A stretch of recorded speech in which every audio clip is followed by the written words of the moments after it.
games are one of the most fun and sometimes frustratingly difficult type of game to play depending on your hand-eye coordination. There is a myriad of them, all with different premises and various gimmicks, but there is a core gameplay mechanic that remains consistent throughout the various titles that populate previous and current generations of video game libraries.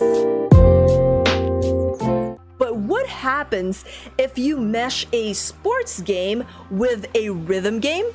What's up, Dreamer Tribe? What's up, World? I am Bianca, and today we're gonna take a look at Final Boss Game's entry to the ever-growing list of rhythm games.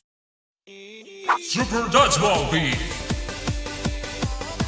Now, before we begin, let me just reiterate one thing. At the moment of this review, I have only managed to finish the first of 3 leagues available in this game, which is the Rookie League. And so I will base my review on that and on the little bit of time that I have spent playing the Pro League. Super Dodgeball Beats tells the story of 3 friends, I am assuming, because there was no way to verify this within the game apart from them telling you that these 3 are from the same school, who gets kidnapped, and they're forced to take part in the quirkiest, some would say the grooviest, dodgeball tournament to ever grace the history of gaming.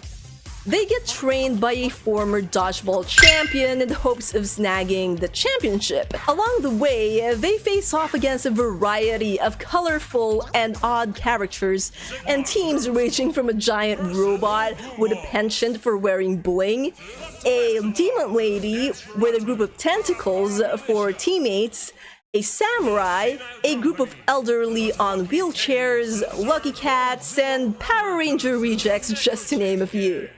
Power Dancers! The basic concept of the game follows every single rhythm game known to man. You hit the buttons corresponding to the places of the 4 characters, the 3 students and an extra, which is a mascot character, to the beat of the music. The more precise your timing, the higher your score will be. Now, in this game, the way to win is to ensure that the ball with the gauge at the top of the screen reaches your end, but it's not as simple as it sounds.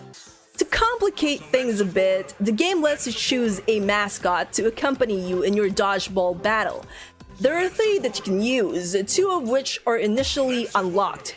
These mascots offer additional incentives for your team, such as power-ups to use and the chances of getting these power-ups.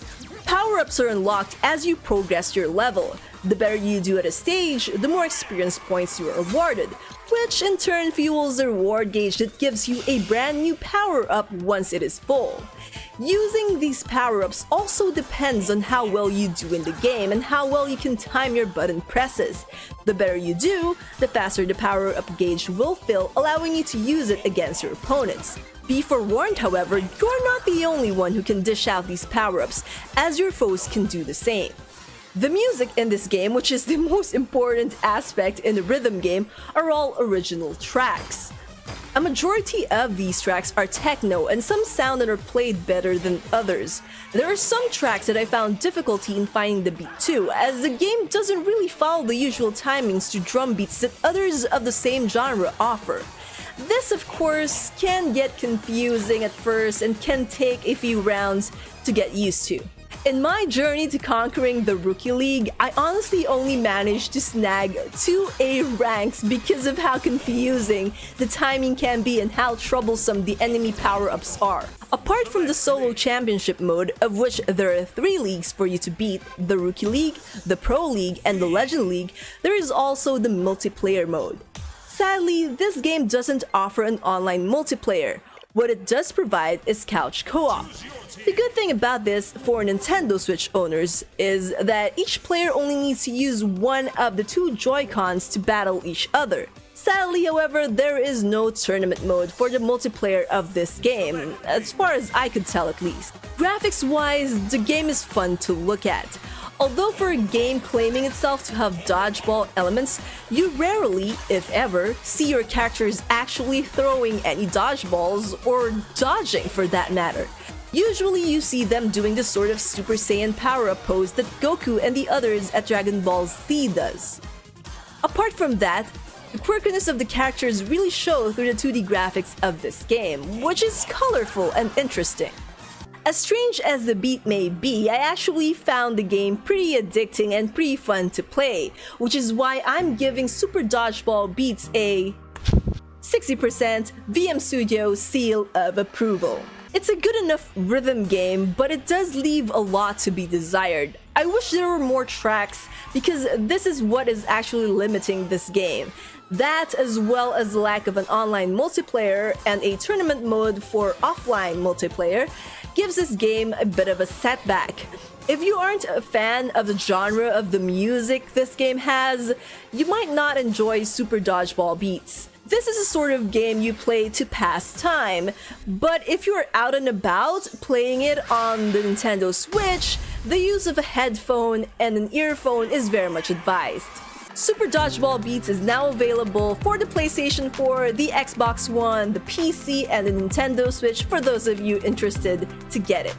And there you guys have it. Will you be picking up this indie game?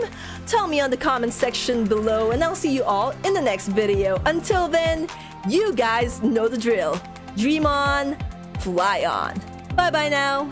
What's up, Dreamer Tribe? What's up, world? I am Vian, and thank you so much for watching this video. If you enjoyed the content of this video, don't forget to hit that thumbs up button to let me know. And also, if you haven't subscribed yet and you want to be a part of the Dreamer Tribe, just hit on that subscribe button. We also have tons of different content here on my channel, so be sure to check those out. Until the next video, dream on, fly on.